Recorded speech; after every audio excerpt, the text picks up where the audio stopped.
Welcome to Phazon Labs, powered by the World 1-1 Podcast Network, where you can and should press start to engage your mind. Phazon Labs is our exclusive Metroid Pitch fan show, and this week we are deviating from our usual formula of bringing you our idea for the next Metroid game, and we are doing a full breakdown spoiler cast of the brand new Metroid Dread, because we've all waited so goddamn long. And it's finally here, and it's time to talk about it and lay the groundwork for where the future may take us right here on Phazon Labs, because that's what we're talking about every goddamn week. So, joining me this week is Michael Morphball Accident Brown. Hi. Kathleen K1000 Jansen. What's up? And Eddie Chocolate Thunder Varno. I would not David Jaffe this podcast. Hello, everybody. God, I'm realizing we're probably going to end up having to talk about that too. Oh, trust me. I'm writing a editorial about it, and it's the most ironic thing. It's funny. When you're done, send it over. I can stick it on the RSS feed. Yeah, it's amazing to see. But yeah, if we ever talk about it, we'll get to it, and I'll explain why it's the most ironic thing for a person like him to say the stuff about this game.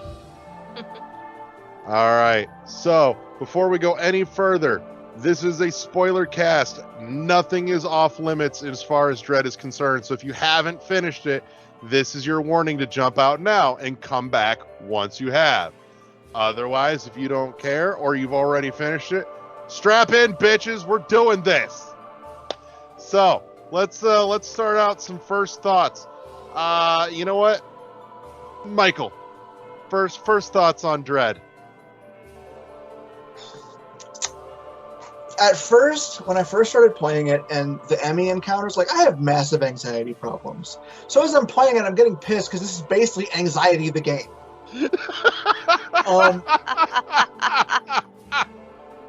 Like as I said, I'm just getting furious because, like, it's a lot of trial and error. Like, you know, to try to figure out what path you got to take to avoid them, and just get through the area till you get the thing that allows you to find the thing to kill it.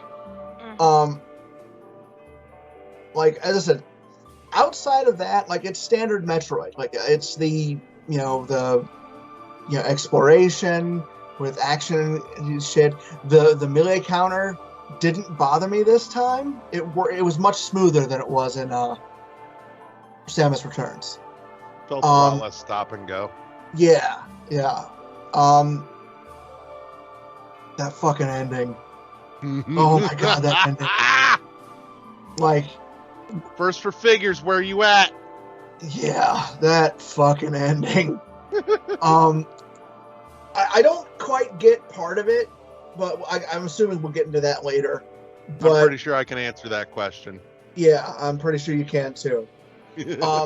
My only caveat with the entire game is during that ending scene where she's basically eating Ravenbeak, I wish, rather than suddenly she's just in the Metroid suit, I wish it would have been a physical mutation happening while she was eating him. Oh, yeah. Like, that's my only gripe.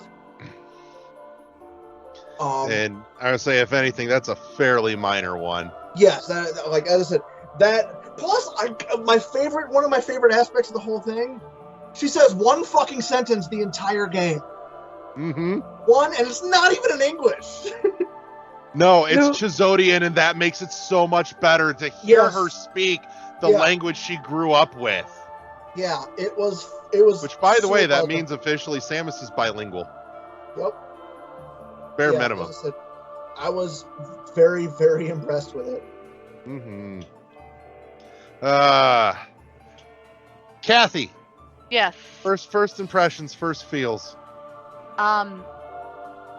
I really liked it, and I usually have a lot of trouble with Metroid games, so for me, this game, it was just challenging enough where I didn't get frustrated and I didn't have to use a walkthrough or a player's guide or have to look online for things. I only did that once, and that was when you first get into Kataris, however you say it. Yeah. I got stuck. I was like looking everywhere where to go next, and I'm like, don't have the morph balls. I can't go back the way I was. I'm hitting these heat rooms. What am I missing? And then I looked online, and I'm like, fudge, hit the walls, shoot the walls. Why did I not shoot the walls? And after that, once I remembered that, it was fine. And I got used to the exploration, and in fact, I think I used the knowledge that I'd never had used in other games before, because I got so frustrated with Super Metroid when it first came out because I had no clue what I was doing. So now that I've had some experience, and I think even you like you put it best, Larry, if you can't go any further, you miss something. Mm-hmm. So that was what I kept in mind. Okay, I'm stuck. What am I missing? I'm missing something I can break, I'm missing a power-up. And I liked how the map kind of also helped you find those power-ups, because that was another helpful thing, because like I started going further ahead, and then I looked on the map and I'm like, wait, there's a Chozo statue I missed. There's a power-up. I need to go back and get it. And I forget what item it was, but I went back, got it, and was able to move. It had a little easier time moving forward, but it was fun. It's been a while since I played a game that was fun, and I just enjoyed it the entire time. The only thing I didn't like was getting the power bombs so late. Like, I love those, and I felt like by the time you got them, you really had no use for them. So, yeah, I mean, they did get used, and we'll talk about that, but I felt like they could have been a little bit earlier in the story, or in the game. But it was a fun game. I went back, so when I completed it, I didn't 100% it.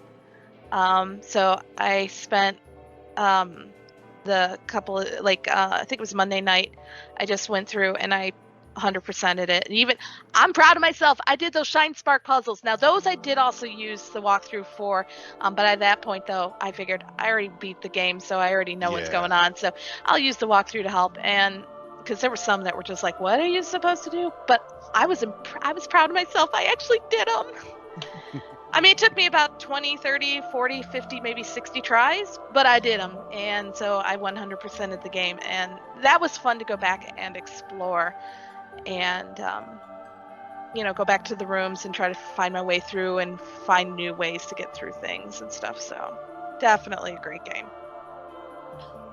Nice. Yeah, I'm not going to lie. I was feeling let down by the usage on the power bombs by the time it was all said and done. I love the power bombs. I for many years I've teased and called them pocket nukes, because that's really what they are. But they're so much fun to play with, but this game really just gave you nothing to do with them. I think I had most of the power bomb upgrades before I had the power bombs. I think I found majority of them. I think I was only missing about 3 or 4 by the time I got them, and it was like, I hate picking up something. You knew what you were picking up. You just had to wait so long to use them. Definitely. So, Eddie, knee-jerk thoughts. Okay, so I think this is definitely Game of the Year. I think this is top quality, perfect 10. And I think it takes the Metroid series to another level. To me, it outranks Super Metroid, because this game has, to me, pretty much perfect controls, great design, and at times it felt like a Mega Man X game done right. Because some of the powers up with the air dashing, the wall jumping is so good in here. It's like there's so much polish in this game that this really shows. It shows I always say this, when companies work with Nintendo, they come out as better developers. They tend to, definitely. The way that Platinum has came out, the way that Team Ninja and Koei Tecmo has come out, Bandai Namco. It's a lot of developers in Mercury Steam who is more of a Western kind of like I don't know, Hispanic, because they're from Mexico, I think, or they have a place in Mexico. They're kind of like only like some of the Western developers that that's not owned by Nintendo, that has put out, you know, 2 games with Nintendo that has been all literally perfect almost. Whether you think it's Samus Return is not perfect or not, they have put on hit titles and let them be able to design the way that they want to design and bring ideas.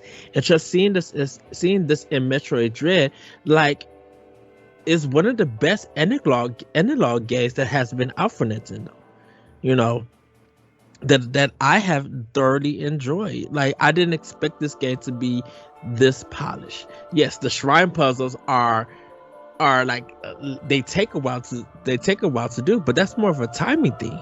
I'm like, once you get it down and you get that popper, you feel super accomplished. I know the game is challenging, but I'm just like, you can't be frustrated at the challenge if you're a person who enjoys the Souls games. You know, this game is so good, and the story, I know we're gonna get into the story. This is one of the most fleshed out stories that's came out from the Metroid series, where Prime is that there is a story there, but you go out and find it. The other ones, you know, besides pretty much only Fusion, I think, is the only one that tell you what's really going on in story. Super Metroid, you really don't have a story, but it's the music and the environments that you are going to that tells it. So you are able to create it. But this one, yeah, of course, hearing Samus talk Chozo and everything, it was more of a surprise than it was expected. And I think that's what I love about the game, all the surprises that this game contains. Because, man, that Kraid fight, the cutscene to that mug may be one of the most entertaining, probably I would say maybe my number 1 cutscene of 2021.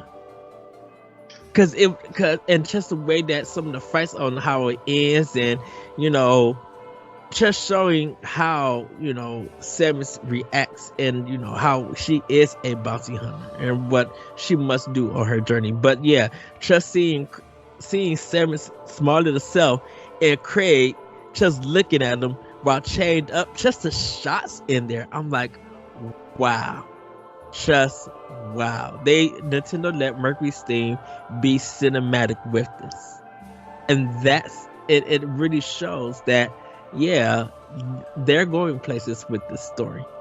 So that is my thoughts on it. So, and yeah, I didn't have no problem with the challenge. I love that it was hard to make the game a little bit longer. I love the exploration. Even if I felt like I got lost, it was just like, you know what, I gotta go here. So let me look at my map, make my choices. It at times it felt very Breath of the Wildish, because it doesn't give you no direction at all in the whole game. I mean, but unlike Breath of the Wild, it will tell you, yeah, you can't go here yet. Yeah. Yes, yeah, and that's only when Adam says that, you know, you're not ready for this yet, so you can't go there. But other than that, you literally could go to most places to survive. If that doesn't drain your energy. Other than that, yeah, it's just like, and the last thing before I hand it back over to you, it's cool that Nintendo and Mercury Steam have the speedrunners in mind, and they place different tricks in the game. I've never seen a game where that says, we know you guys want to break this, so we're going to put it in where it's up to you on how you want to break it. I will say, from what I've seen, the sequence breaks are counterproductive to speedrunning. Well, in a sense, yeah, because there's been... No, I'm saying I've been watching Oats and Goats and like Shiny Zenny and a couple of others that have just been breaking this thing down. Like, as of recording, the last I saw, I think they had it down to like an hour 26. Oh wow. Yeah, it's getting, for any percent, it's getting ridiculous. But Dang. stuff like the Kraid quick kill, you won't see any of them do, because it takes longer to sequence break, go get the grapple beam and the bombs and come back to Kraid than it does to just hit Kraid and keep fucking going. Yeah, but it's surprising that for people who progress further in the game, that is there in the game. Mm-hmm. I love that it's there. Right, and after, I think it's that one feeling to be like, wait, what the heck is this? It's such a shock and a surprise, and that's cool that they placed it in there. To be like, oh, there's another way to be, and that in that game, and that section has a cutscene for that. That's cool. It does, and it was awesome. Speaking of the Kraid fight I saw earlier today, people have started taking like footage from Dread and slapping Doom music on top of it, and it's awesome. Like the opening scene to the Kraid fight with the right Doom music was awesome. I'm like, yeah. Okay, so my guilty thing about this, because I didn't know that Craig was going to be in the game, because I stopped watching I watched none of the trailers to Metroid Dread after E3. I literally said I'm not watching anything until the game comes out, because I didn't want to be spoiled. That's how highly anticipated I was for this game. Now, I will admit, I caught Larry with the quickness, and we literally could have had 4 podcasts on the phone alone about theories about Dread. Mm-hmm. And surprisingly, his theories that he told me, part of them came true. And I'd like to think I was pretty on point for quite a bit there. So, but yeah, that's my thoughts about Dread. And I don't know if we'll get to ranking the series or anything, but I probably know where not this time. Oh, well, I would say this, that Metroid Prime is number 1. Dread has become number 2. Woo. So the first impressions for me. My immediate thought when it started was, wait, so we're not going to talk about anything that happened after Fusion and skip to right now, because there's got to be something in the middle there. That bugged me. But that said, right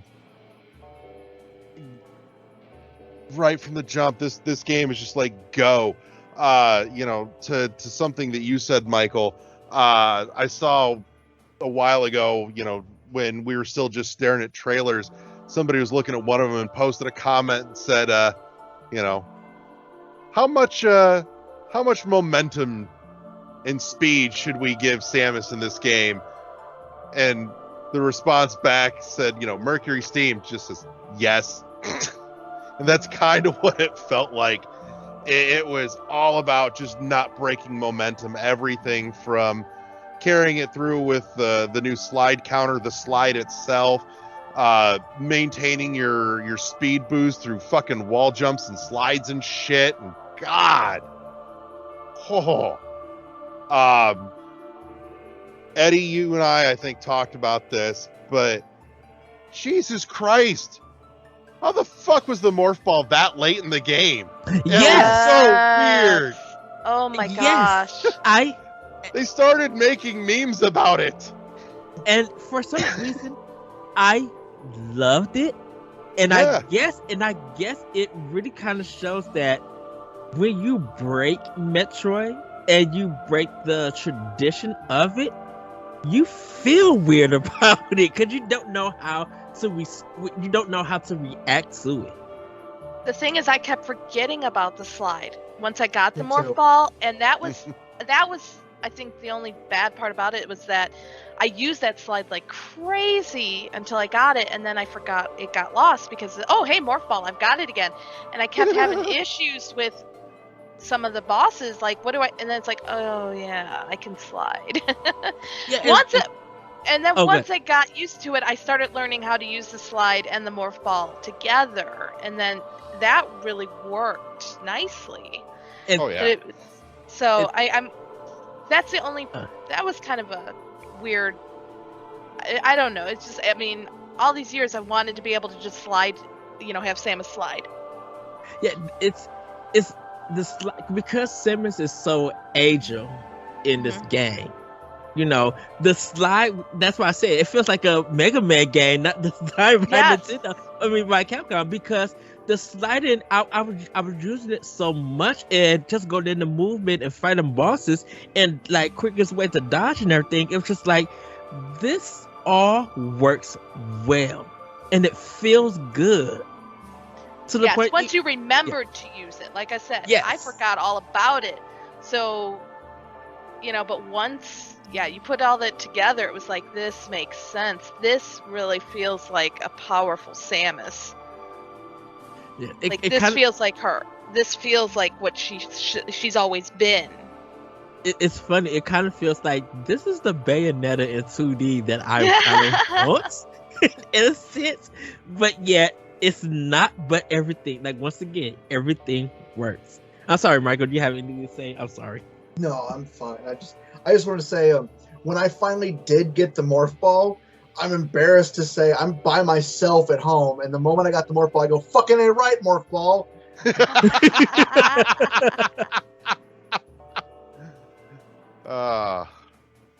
You think when she's in the morph ball, she's just mentally in the fetal position? I was actually wondering that earlier when I was playing. I was like, how the fuck does that work? Oh my god. So have you ever seen the Dorkly bits? Yeah. Yeah, there is one that kind of where they get the morph ball. If you look very carefully at Metroid Prime 1, you can actually see what happens inside the morph ball. Yeah. Yeah. There's a gap between the two halves. If you shift it around right, you can see with the camera. You can see it's like a non-corporeal energy inside instead. Okay. So she becomes non-corporeal energy sentient inside the shell. Okay, I can live with that. So there you go. There's a canonical explanation for you. Can I, before we go on, respond to the power bomb? No. I never felt like the power bombs have any usage in any of the Metroid games. I always felt like they were used to explore the rooms and progress. It's just a quick way to get rid of everything. Yes. Quick way to get rid of everything, to get energy. Quick way to find secrets and stuff. I never felt, because it never does anything for a boss. Power bombs has never been used for any boss when you got them in Metroid. It has always Metroid been Prime 2. Yes, Metroid Prime 2. Was that which boss was that? Because there was a boss that you had to fight while you was in the morph ball or in the spider ball. There's a couple actually, but the one that you get the power bombs from actually was great usage of the power bomb against Samus. That was actually pretty fucking cool. But then the god damn it, Quadraxis, the power bombs were useful, and actually the Omega Pirate from Metroid Prime 1, the power bombs were solidly useful. Was that like at moments, like if you get an opening, you could just use it, or is it just like you could use it on the Omega Pirate to stun it, give you some breakaway time. Oh god damn it, my mind went blank. Quadraxis, it would also help stun him when you were having issues. So it had I'm assuming it had like more of a Legend of Zelda kind of sense, where your special item that you get for that dungeon is to help fight the boss, but then you go back to swinging your sword to do the main attack. Well, yes, but I also found that the power bombs in the Prime games, I use them a lot more, like to attack, to clear, to actually attack, not clear rooms. Whereas I think like in Super Metroid and like the 2D versions, you use them just to try to find those hidden passages. Yeah. They did wonders for getting swarms of Metroids off your back in Prime and Prime 2 as well. Yeah, I felt they were more usable. Yeah. Does the getting your power back from a power bomb work in this one? No, not that I've seen. No Crystal Flash. I think Super's the only one that had it. Yeah. I thought it was Fusion in one or of the Zero game Mission modes. I will say I liked how you could set off the bomb. You know, you had that in between where you the could charge cross bomb? up the cross bomb. I couldn't think of what it was Yeah, called. those That were was great. very Yes. cool, and I used that a lot. I want those to come back. I hated that mechanic, actually. Really? Yeah, because, like, I hated having to use it for puzzles because you had to time it just right to keep bouncing along it. Mm. Well, at that I had point, a it's little bit of essentially difficulty just with it. What's it's that? just morph ball jumping or bomb Yeah. jumping. But no, I really liked the cross bomb, honestly. Like being able to clear more, like rows of blocks without having to stop every damn time. And then set a I actually, bomb. Ugh. and I liked the little side boost thing that it did too. Mm-hmm. I thought that was fucking clever. It felt like kind of a step down from the whole combo your Spider Ball and Power Bomb in Samus Returns, but it was still fun. I do like when you get this speed booster and you stop and you're still powered up for a while. Sometimes you can go to a different some spots and be the power bomb, press B and then shoot. Like I thought that was so cool to do Now, that. I was just like, I nice. did have a question. The mechanic where you could get into Morph Ball and use it, was that in any other game? The speed boost? When you the Shine Spark, actually. Yeah. Okay, because I couldn't remember was if in that Zero Mission. I Was it remember in? that for sure. Okay. Yep. Yeah, it started. That had some started- speedball stuff. Because Yeah, I it never started- played Zero Mission, so my limit to the 2D games was Super Metroid, and then the one you gave me, Larry. Yep, AM2R. Yeah, so those were the only 2D ones I played. I played all the Prime ones, but Yeah. So when they I missed out. Oh, sorry. When they introduced the speed booster in Super Metroid, you could only you could get down, but you weren't able to shoot out in the morph ball. You could only Right.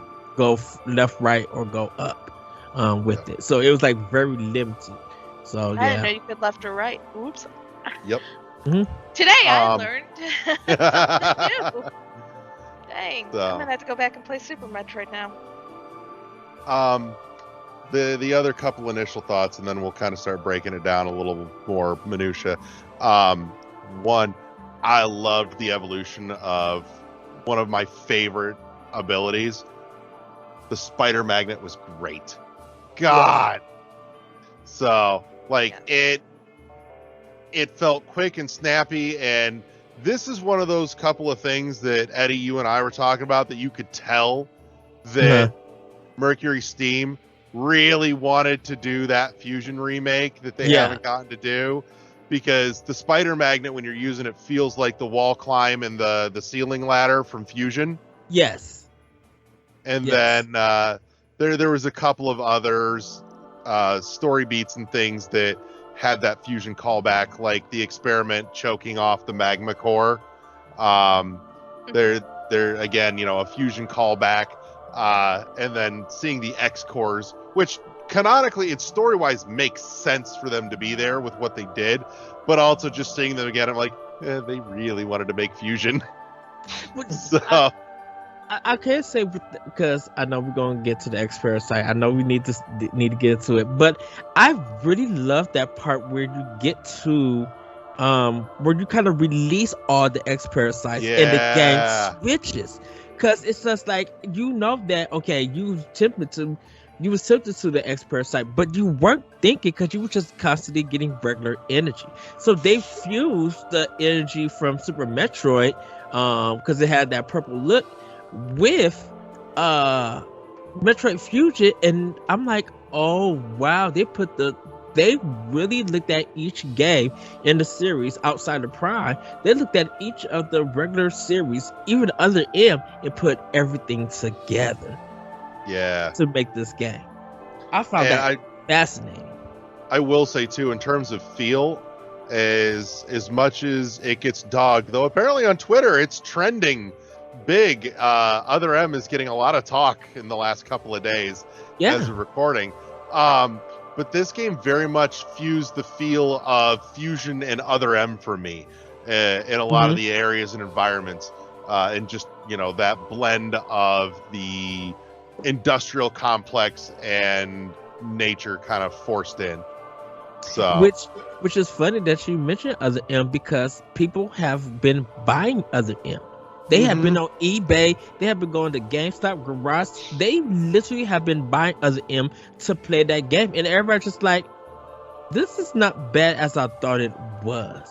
And it was just like, of course, it's not bad as what it was. I'm like, everybody thought because it had this voice acting, everybody focused on the voice acting. Yeah, it has some story problems, but I'm just like, until you played a Team Ninja game like Ninja Gaiden 2 and dealt with all of that craziness and then see the polish of Other M, you would not understand. But because of Metroid Dread, everybody has been getting into the series and finding out, why did I miss this series?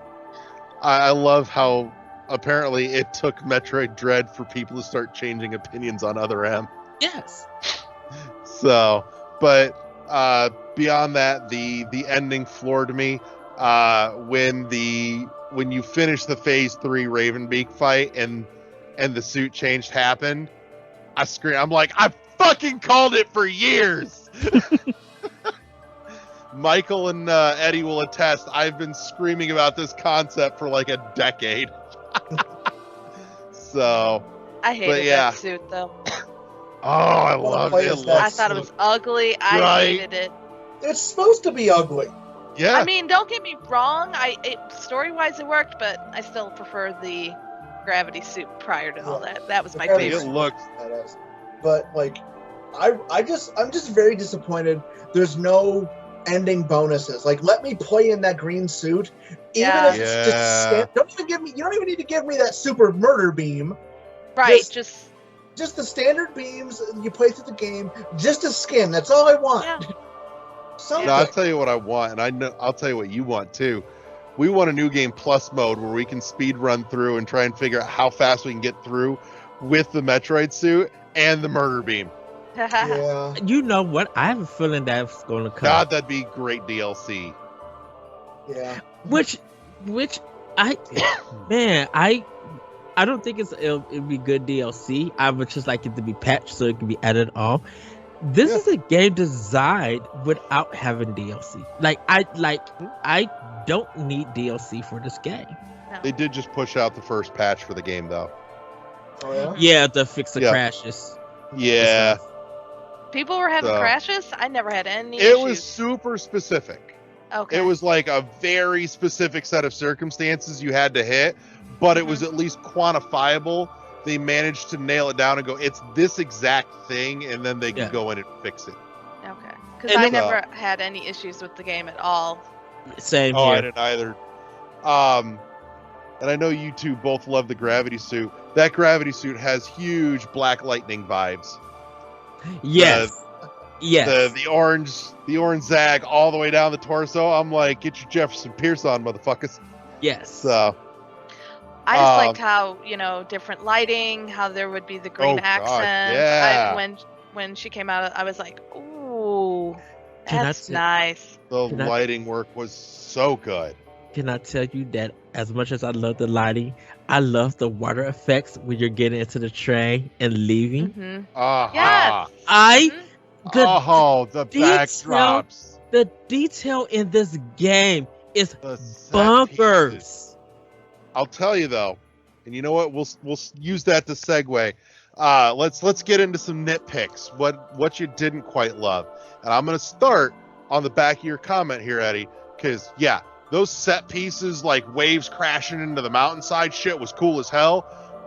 Why the fuck did all the lava look like orange jello? There's no texture, there's no nothing to it. It's just like gelato. I'm like, man, this doesn't look any different than it did on Samus Returns on my 3DS. The whole planet is powered by jello shots. Oh god. Like I said, I'm working another playthrough and it keeps jumping out at me. I'm like, everything is so gorgeous. What the fuck happened here? It's like, is that where the budget stopped? No, I don't think the budget stopped there. I think it's because you're moving so much and going to room that you don't even focus on that. You know, you're focused I on did. Samus and the enemy. Oh, You know, I when it came, It looks like different colored water. That's really all it is. yeah. That's all it was. They And not didn't even make that, it. the water was done better. Yeah, the water was done better, but that's really all it was different There colored was water. better lava in Super Metroid. It had like fucking bubbles and shit, and it Mhm. looked hot. This just looked like orange water or orange jello. I wasn't bothered by it. I was so engaged and and captured by the game. Like, I didn't mind it. I wasn't gonna be there. I was gonna get my power up or go to the next room, and bam, that was it. So the only reason that stuck out so much for me is because everything else surrounding it was so gorgeously rendered, Yes. detailed, and articulated that you hit that and it's just instant play, and it looks so out of place. Mhm. But They almost should have done it as a water texture, just orange, yeah, with would have been like better. a heat waiver. Yeah. But I think it's partly because of the art style, this 3D, 2D, HD kind of look, or whatever you want to call it. I think because it's. I think it was, if it was like hand drawn 2D, not 2D sprites. If it was like hand drawn to almost something like Hades, in a sense, I think the lava would have been more detailed. Because if you look at the lava in Hades, it's very detailed, and I think Mercury Steam would have did that. I think because of just the art style that they chose, like, how do you make lava look like detail in that? You know. But for what it is, though, it's a fairly minor nitpick, all things considered. Other than that, I'm with Cassie. The power bombs just felt way too late and underutilized. And I'm with Michael. God, I would have loved to actually, have that suit as something to really play around with and do something with, and kind of get to really flex it. But those are really my nitpicks. I'll toss to you, Eddie. Go. What you got? So I have no nitpicks for the whole game. Perfect. I think if I had to nitpick, is that this game doesn't have a cinema mode to watch all the cutscenes again. Because I just want to watch them and just marvel at the work that they put in. That's it. Everything else, flawless to me. Literally, yeah, if they had like a theater or movie mode like Other M did. Yeah. Because Other M did that brilliantly too, because it wasn't just the cutscenes, but you actually got like bits of in between, and to watch the actual fight and not just the cutscenes, so the whole thing made fucking sense. Yeah, that's it. I don't care about anything else. Like, everything else is perfect to me. So, Michael? My other than, like I said, the minor thing that there's no, congratulations, here, enjoy the game in a slightly different way, is my other complaint would be that none of the areas were connected in any way other than the trains or the elevators. Yeah. Like, that felt slightly off to me, like, especially for a Metroid game. Because I mean, I was gonna toss in for a second. I had the same thought, and on top of that, my thought went further. There is no reason, the way these are hooked together, that these couldn't have been corridors and shafts and stuff that you can physically run through, and cut it and use that to mask the area loading, like they did with the doors in the Prime games, because those loading times were a touch egregious. Yeah. Actually, But no, yeah, I'm with you. I also wish there had been a slightly more variety in the loading screens of when Samus is just sitting there. Like, it would have been really cool to see one where she's literally just like sitting on the floor, leaning up against a wall. Just, you can tell she's just tired. Yeah. Just shit like that. Like, more that add a slightly bit more character to it. No, that would have been great, honestly. I'm with you. I hadn't even thought about it. All I thought was, the loading screens the load times were a little too much, and maybe we'll see a patch that optimizes that. I'm sure the speedrun community will be grateful. But Yeah, no, they just it felt like just kind of staring at a loading screen instead of seeing, in between shit. Right. So, Mhm. Kathy, what you got? Well, I think really just the power bombs was my biggest thing about the game. And again, you guys already mentioned it. Loading times between some of the areas, they seemed a little long than they needed to be. But really, those are minor things. Like I said, I really enjoyed the game. I had fun with it, so I really can't think of anything I didn't like. All right. So, quick rapid fire round. Favorite Emmy? Most frustrating Emmy? Fuck you. Michael. I think which one, the purple one was the one that fucked with me the most. Yeah, the wave beam. Yeah, the one that could see you through walls. Yep, that was your wave Fuck beam. him.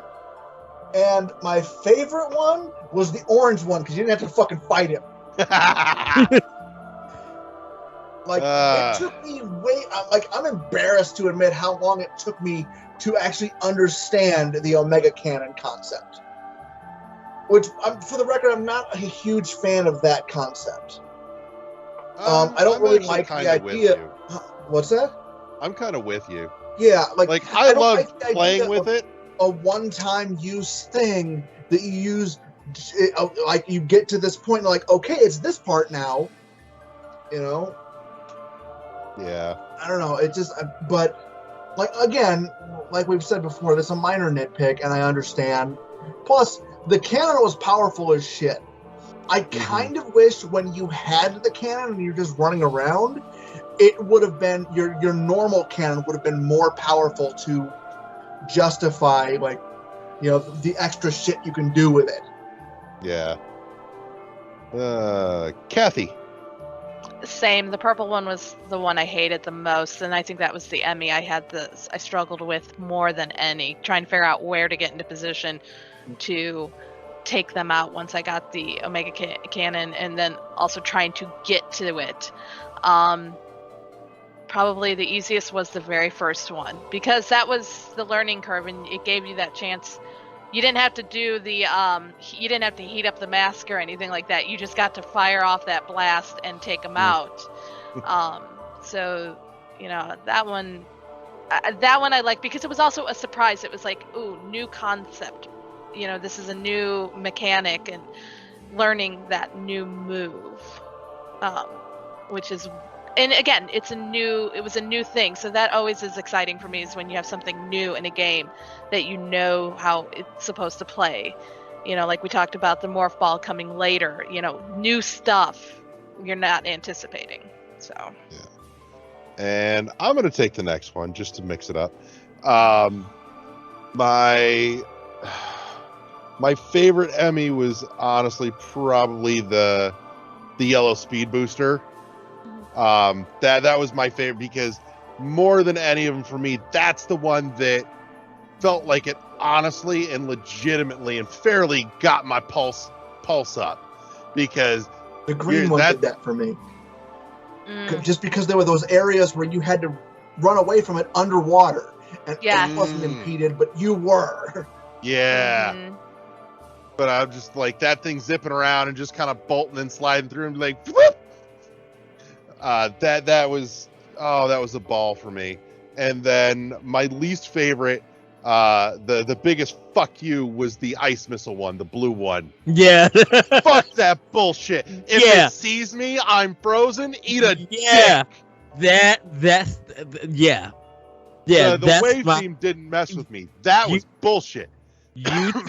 You took mine, Derry. That's the least favorite one, because you literally be on a good streak of running away from him, and he hits you with the ring, and you freeze, and you gotta try to. It's once again, it's that old school. I gotta wiggle this analog thing to get out of it, and sometimes when it's too late because he's quick and he gets you, then it's doing the quick time event, and I was just like, I despise you But And I never got that quick time event with the Emmys. I did it with everything else, just Michael, not the did you? Emmys.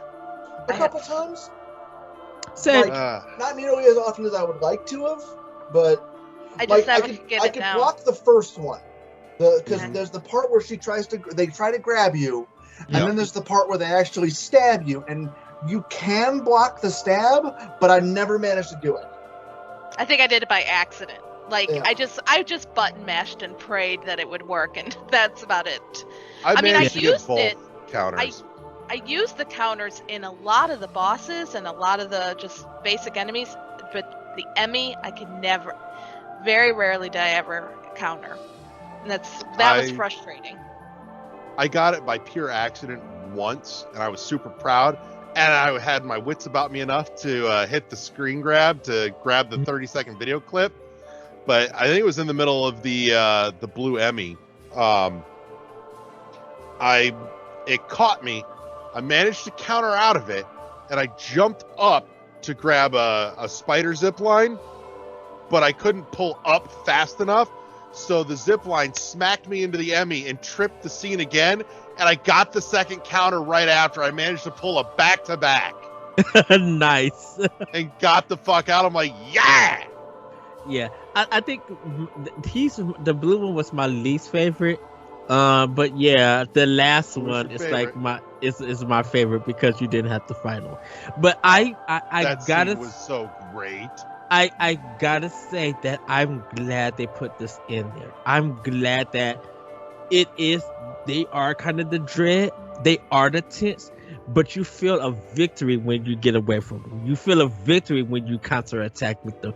It gets your blood pumping even more, because it's just like, I gotta get away, and it does something different than what Fusion did. Fusion is a horror game. It's literally a survival horror game, but it keeps you on your toes.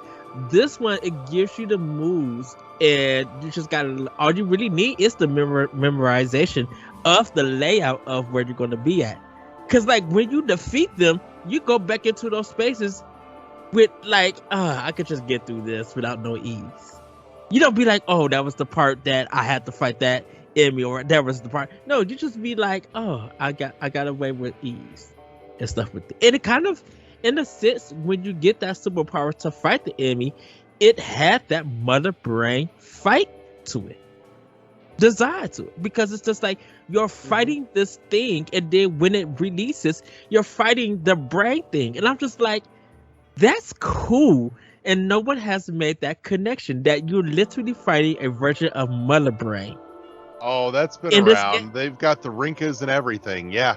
Yeah, but nobody has been saying it on social media. No one has made that connection. Oh, it's all there. Plus, on top of that, too, it fits canonically since they did say the Chozo were the ones that actually made Mother Brain. So and the pirates then corrupted her. I think people who are new to the series probably haven't made that connection yet. I just haven't seen and that's it. Okay. But so I got two pieces left I want to cover. We're gonna go to like favorite highlights. I want like the two peak moments from each of you, and then afterwards we're gonna go into what the fuck happened. Somebody explain that to me, because Eddie I know has got questions, and I'm betting there might be a couple others in the room. So, but top two highlight moments of the game, Kathy. Definitely meeting, God, why can't I think of his name? The old one. Quiet Robe. Meeting Quiet Robe and getting that backstory halfway through. And, getting a sense of starting to unravel what's going on. And then for me, I should have seen it coming, but I didn't. I was so stupid. I don't know if I was stupid or if I just wasn't paying attention, but when Adam turned out to be actually Ravenbeak the whole time leading you, it duh, but it got me, and I wasn't expecting it, and it was like, okay, I should have seen it coming, but I didn't. And so then just that aha moment, like, so this is where it was all leading to up to that battle. So those two moments. Eddie, top two. Okay, so like I said, the Craig fight, and the Craig fight is definitely one of them. And then my second one is literally is the ending. It's literally that moment where Samus is still in the Metroid suit, still like it's a Metroid, and the way she's about to put her hand down and Quiet what is it? Cry Rope, he said, "Don't." It stops her. And I literally thought that was so cinematic and everything. Adam's the one that said stop. Adam stopped her. Yeah. Quiet Robe gave up his ex-parasite to her, but it was Adam who said you can't do this. You're going to drain the power of the ship. See, I thought it was Quiet Beak, because the thing about it is that when because it don't say Adam ... or Adam quotation or whatever that thing is. No, but they use the voice. They use Adam's voice. It's his voice. I thought it was Quiet Beak's voice. No. Quiet Because and this might play a part into wait, what? Because when he said don't, Samus gets out the seat and pulls out her cannon. And Quiet Beak is there. So I'm thinking he says it because Quiet Beak was able to talk to Samus. Because no, it was if you go back and listen, it's Adam's voice. The ship is stopping Samus because it knows that it'll drain the power and they won't be able to take off, and Adam will cease to exist. So yeah, it was Adam's voice. Mhm. Quiet Robe came up behind to offer the solution to allow Samus to escape. Quiet Robe did not speak at all during that whole time. See, I literally thought it was that because I think it's because when Adam spoke, or when you heard Adam in that form, you would see his name saying something that he's speaking to Samus. But when the don't part comes out, Adam's name is not there. So that's why I thought Quiet Beak, or whatever his name is, said it. But it was still so cinematic. It was. I think and I wish I was able to take a picture. I'm sorry to add an extra one, but like just Samus walking out in all the ex-parasite of different colors. Oh, that was out. Oh, that was a great scene. I had to put it. I gotta tell everybody, if you do not have any Bluetooth headsets for your Nintendo Switch, I advise you to get some. Because the sound design was so good. Ooh, you have to play this game with headphones. You literally, you have listening to the lights flicker. Oh, yes.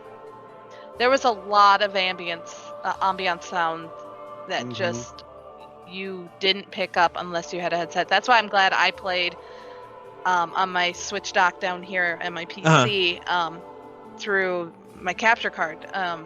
I got to hear so much, but I mean, Larry even had to point out, listen, in Morph Ball, listen to the ball. You can hear it whir up. It's awesome. I was like, and when you're moving the word, I'm like, oh, they really thought of everything. Yes. So, I told Larry, because we was talking, I was just like, I got these Sony headphones, like I paid $120, and everything is crystal clear, like noise cancellation, and I was immersed. I was just I love everything. I tried using some Bluetooth stuff with it too, and the audio had significant latency issues. Oh, really? Yeah. And I didn't have none of that. Yeah, I didn't have any issues. I could hear like a solid half-second delay. Oh. Interesting. Which that kind of out of sync for me just messes with me. Yeah. Yeah, but those were my two like favorites, and I'm sorry I had to add that little third because three. It was just, he had three. I had to add three. I'm sorry. It was just so visually appealing, and it was just like it felt like a breathtaking moment, but yet like what? So, Michael, what you got, homie? The part where that purple Emmy broke through the wall in a cutscene and like literally caught you off guard, I screamed the first time it happened, literally. And then right after that, it's shut down and Quiet Robe explains what's going on. I loved that whole scene. That was great. Her pure badassery when she meets Kraid. Like, she's literally standing just out of his reach, and she does not give a shit. God, that was so fucking funny. Yeah. But hands down, the best part of the entire game is when she fucking latched onto Ravenbeak's face. Like, oh my god, like, I had goosebumps. It was so good. Well, Like, that and then look seeing in the her whole eyes, tower the come scream, down. It was so good. Oh. Yeah, like, that's hands down my favorite part of the entire game. For me, my top two was the mid-game lore dump, not just because it was cool, but because specifically of how it filled in gaps of the story, or rather, it told what happened off screen during other events. So, like, you know, the fact that Ravenbeak went back to SR-388 after the events of Metroid 2, only to find all of them had been wiped out, but then finding out, you know, later down the line after the events of Fusion that, you know, Samus is still running around now with Metroid DNA in her. I could use that. And strung those disparate events together beautifully. Like, the only other game series that I've played that takes prior games with minimal to no connection and hooks them together like that at the end, like it was intended that way from the jump, was the Journeyman Project series. Other than that, the other moment was the full Metroid suit reveal and seeing the mandible claws on the end of the arm cannon and feeling so vindicated, screaming, "Called it!" So, just getting to see the creators' envisioning of that concept that I've had in my head for so long, and actually getting that thing that I want was just priceless gold. Before we go on, I have to admit I played the whole game on my TV. I did not play it because I had to switch. I played the whole Switch on. I mean, I had to switch OLED, and I didn't play the game on there. But I played everything on my high def TV, my 65-inch TV, and I was just enthralled. So just in case anybody was wondering, I don't know how you guys played. TV. I want all that big screen goodness.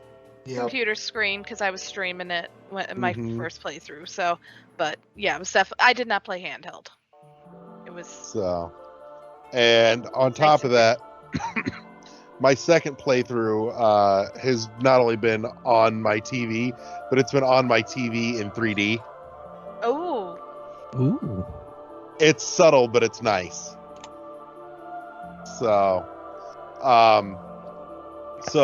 last section, and then we'll wrap this up because we are way longer than our normal episodes, but this kind of merits it. What the fuck happened? Who's got questions? Because I'm betting I got answers. I do. Hit me. When Quiet Robe shows back up and sacrifices his own X-Parasite, okay? Why? I don't understand. Because I thought the X-Parasites take over the body. Like, so, because Quiet Robe was dead. He's a corpse. Why would the X-Parasite have any loyalty to the only living Metroid? It doesn't. And here's the question that I've answered a couple times. And this is the thing that one of the things me and Larry talked about today. So, couple things. One, when the X infest a host or a corpse, they can pull the memory and information from that corpse or machine. That they established in Fusion. So, additionally, if you look at the end of Fusion, they do establish that there is enough survival instinct for the X to seek out and attempt to destroy its only known predator, the Metroids. And so between the X parasite and Quiet Robe, the Thoha, the Thoha genetics are designed, or the Metroids were designed so that the Thoha genetics could control the Metroids. That's the X parasite using the Thoha to wipe out the last of the Metroid DNA so that it's never an issue again. They've wiped out the last Metroid out of existence. So even if there's any other X flying around anywhere, they no longer have any Metroids to contend with.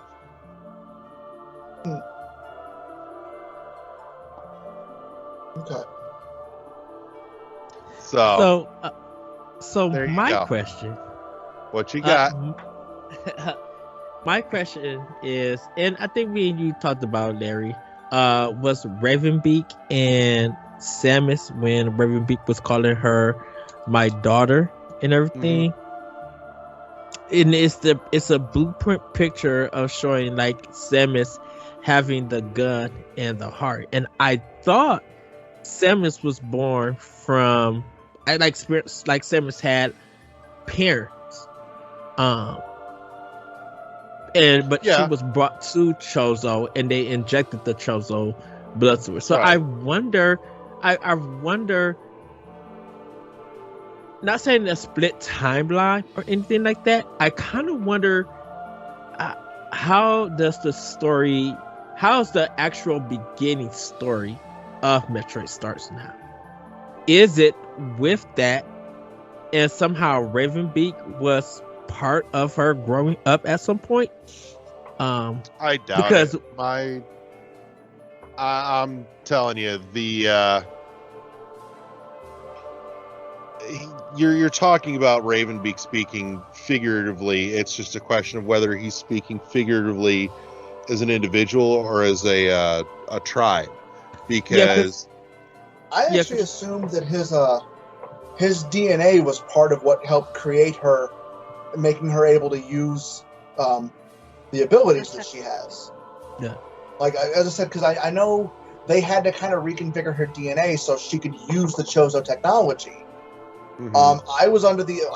I got the impression that they used Ravenbeak's DNA in it because he's their top warrior.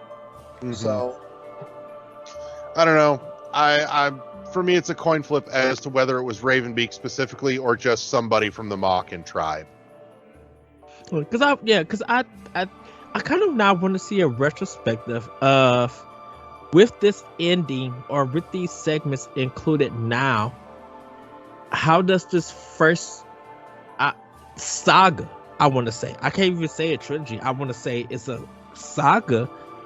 How does this saga,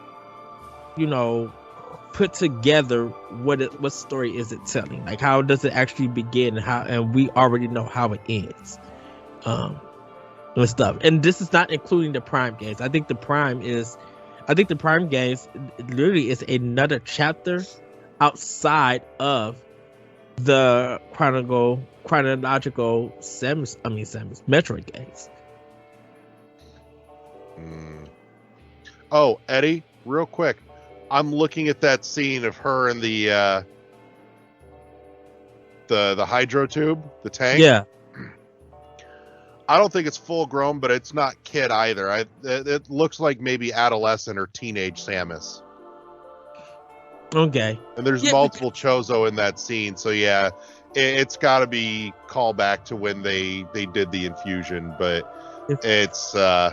Yeah, because I think because I was looking at the blueprint of it, and I might have missed. That's why I wish this had a movie thing to go back and look at those cutscenes or those. I'm looking at it right now. Okay.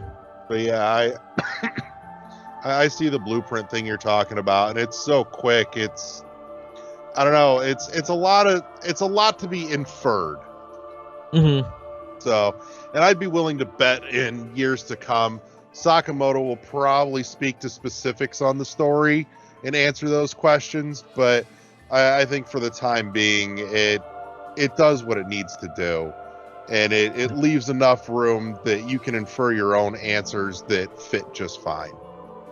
Yeah, and I feel personally for me that today everybody know that the Metroid name is not going away.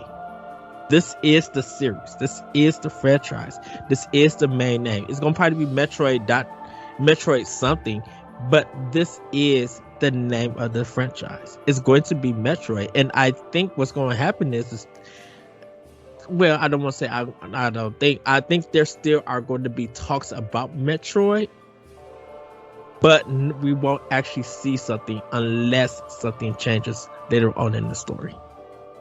Yeah, I mean, I don't know. I could see them going with a different naming scheme, given that, you know, the species is gone. He's saying he's done with that story. So that wouldn't surprise me to see them do something different with the title, but keep it recognizable in some fashion. Yeah, so, and I think, and that's why I just feel like the name Metroid, it's just like that's the name of the series or franchise. That's it. Right. And then just go about whatever the next story that he wants to tell. They want to tell. Right. But yeah. Kathy, what about you? What are the what the fucks you still need answered? Surprisingly, none. The game for me was very straightforward. And as somebody who, like I said, I did not play Fusion, I did not play Zero Mission, I did not. I know Metroid, Super Metroid, and then this, you know, and then the Prime games. So for me, the game was this is what I like about the game, is that anybody could come in and play it and be brand new and still not necessarily know the whole story and still have a good time with it. But there are some things I think that do need explanation. You did explain what for me, because I didn't know about the X-Parasites too much about them, so I know, Larry, again, you helped me kind of understand why are they flying at me in all these different colors. I didn't realize they were helping. Yep. So, you know, like little game mechanics like that, but for me, not quite voluntarily, but for me, everything made sense. Like I didn't have any questions. I did not question. I mean, I knew immediately when she took Ravenbeak and changed into that Metroid suit. I knew exactly what that was all about. I knew it was about her Metroid blood. When Ravenbeak got in with her, I knew the X-Parasite was destroying, because I knew that relationship between the X-Parasites and the Metroid. So nothing really kind of like, I didn't have any questions. I don't have any questions about it. I guess my question would be, where are we going to go from here? And that would be the only question. Before we get to that, Larry, because we know that Ripley is not in this game. A lot of people. Yeah, thank God. Ridley needs to not. And you know, Fusion is Fusion, and maybe Prime 4 if they bring him back. But in the main games, Fusion is the last of them. Like, he's dead from that. I wonder, how did they catch Cred? There's an answer to that, actually. If you manage to unlock it in the archives, is like some of the extra bonus things in here, the art gallery, they actually show Kraid being cloned by the Chozo. Is that after Super Metroid? Would have had to have been. But yeah, they show the Chozo creating a clone of Kraid, which would explain him being here, that they had the material to do it. And I'm assuming they cloned him because of Ravenbeak's tribe. I'm assuming that the clone here on ZDR was made specifically by the Makin, because they are the warriors that are, you know, out to push for domination. And so if they can put a big behemoth like Kraid in their army, they'll probably fucking do that. Right, because of the two different tribes, like, that's why I was just when I'm like, wait a minute. It's just hit me. I'm like, wait a minute. How did he catch Cred? He was actually dead in Super Metroid, and he hasn't shown up in any other Metroid game after Super Metroid. Really? Yeah. Ridley's been shown up. Ridley has shown up. He's probably been the main enemy in the game as Samus' main nemesis for most of the series. But Ridley was also cloned, I think, too, because he became more robotic in different games. So I mean, I could see that happening in the future, where he'll come back again. Space pirates are still out there, so Yes. so they probably are recloning him too, because everybody seems to be able to clone something. I mean, everybody has cloning technology in all. I mean, if you look across all the games, cloning is not unheard of. So which is so weird that they have not cloned Mother Brain, their master. That's the most bunkerous thing. Well, that was the Chozo that made it. So, and it's not the only one out there either. Obviously, no. They used them as major computing units. So that's why you saw all the central units all over. Yeah. Same tech. I wonder which version of Ridley do we have in Smash Brothers? What if Raven Break was the last Smash Brother character, or he's gonna be in the next Smash game?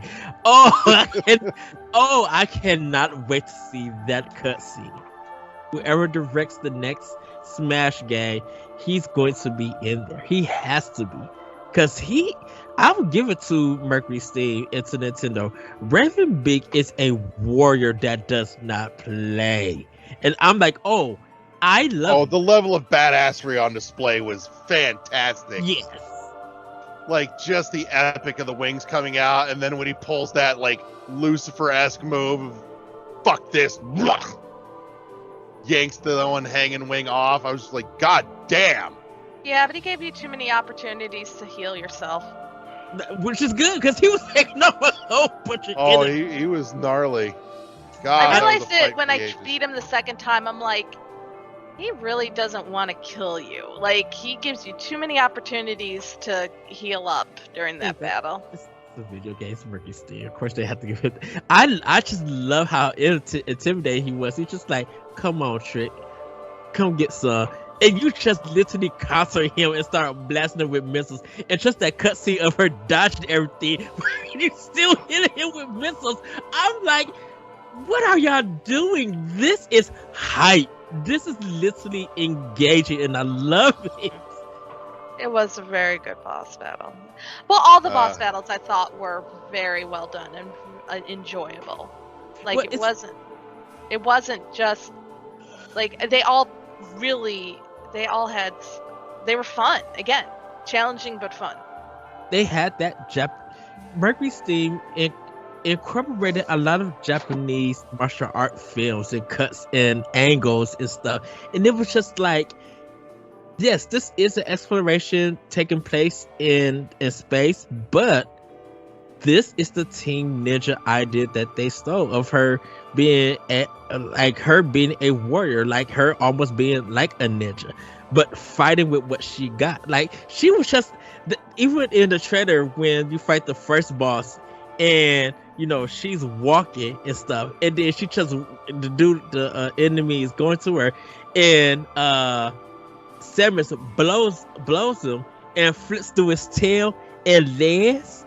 I'm like, this is a cinematic shot. Y'all have been watching a movie for this to happen. Like, the payoffs at the end of the bosses were worth it.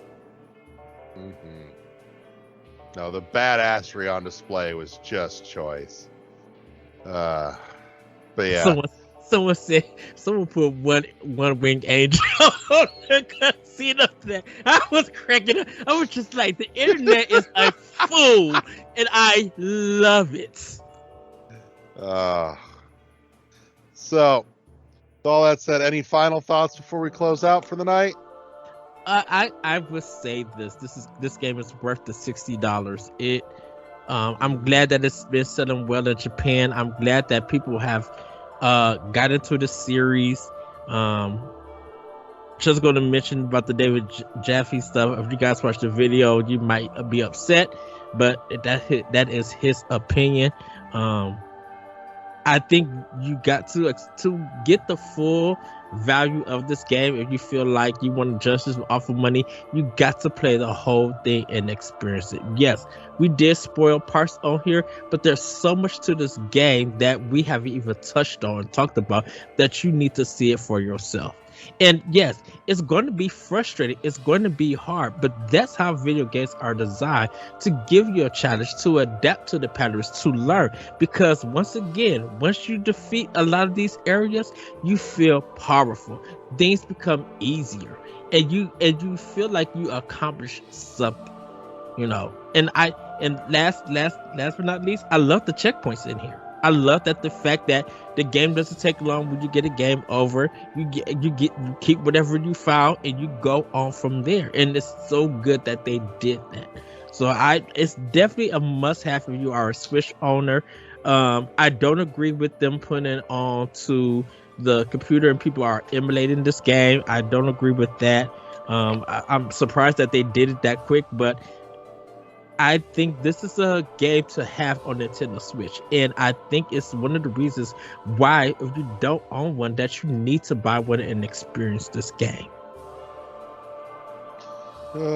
Kathy, final thoughts? It's definitely a game to get. It's definitely one to have in your collection. Do I agree with Eddie and say that this is Game of the Year? No, I don't think it's that high up. I think it's definitely a contender, but I don't think I think it's still too short of a game, and I think overall it is definitely worth the $60. I definitely think it's a game to have to your collection. Like I said, I enjoyed it. It had a lot of Hollow Knight vibes for me. In fact, there was one area where I'm like, those look like the little Luma flies. Like, is like Metroid and Hollow Knight same universe confirmed? And a lot of the backgrounds, I've speculated on that too. But the backgrounds reminded me, it felt more like an independent Metroid game, and probably because it wasn't solely created by Nintendo. And I think that was what made it so enjoyable, is that somebody else put the time and the effort into it. And I think that shows a lot of times in a lot of the games that Nintendo works with other companies. We see better quality than just a Nintendo product. Not saying that Nintendo doesn't do that, but it's amazing how many great games have come out of other studios who've worked with Nintendo. So this is just another example of Nintendo really needs to keep with this trend, and I hope they don't. I hope they don't sleep on this series anymore, because I feel like Metroid has always gotten has been ignored, and to have to wait this long for this type of game, I'm hoping that it doesn't happen again, because there is so much more to this lore. They could go so many different directions with this series, and I think this shows it, that there is a lot of love for it. So I look forward to seeing where we go with the continuing with Samus and her battles across space. Yeah. And stay with Mercury's theme, Nintendo. They did a phenomenal job with Samus Returning with this game. But they need to treat him better. And that's a story. That's a whole other topic. Yeah. Oh yeah. That's the kind of thing we get into on World 1-1. Yeah. So. But yes, they did amazing. Mercury's team, amazing job. Michael, closing thoughts? I hope you're wrong, and this is not the last we see of the Metroid suit. Like, that power is interesting to me, and I would like to see them delve more into that. I'm with you, but sadly, I don't think that's where it's going. No, I hope. Like, I would like to see it make a reappearance somewhere. Like almost she has to deal with the concept that she's effectively a vampire now.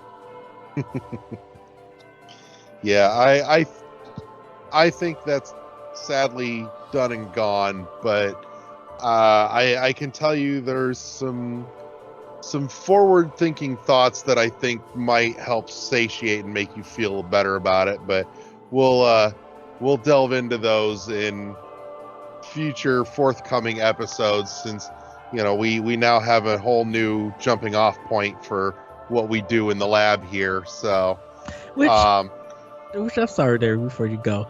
Phazon is the blue stuff from Metroid Prime, right? So for those that don't know, the entire reference to the title of this show, Phazon Labs, is taken in part, the Phazon part from the Metroid Prime games. The Labs reference actually comes from Metroid 2, because that final area is actually known as the Genetics Lab. In Corruption, did she still have the Phazon? No, Phazon's gone after the end of Corruption. End of Corruption. Okay. Wiped out. But yeah. So there you go. That's where the name of the series came from. But so my closing thoughts is, I waited 19 years. Oh my God, it just felt so good. The entire last few months have been amazing to live through. Just reveling in the excitement, the anticipation, and the hype for, something that we thought was honestly vaporware. It turns out it was just in development hell for 15 years.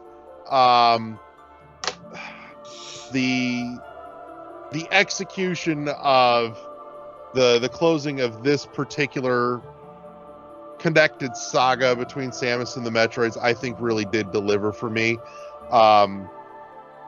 I've already got ideas myself on where the series can go, let alone the fact that, Sakamoto's already said that he's already in the beginning stages of plans for future chapters. So he knows where it's going. So I'm comfortable and I feel safe with that. And I think especially it makes me so happy to see the mass reception for this game above and beyond all the rest of the series.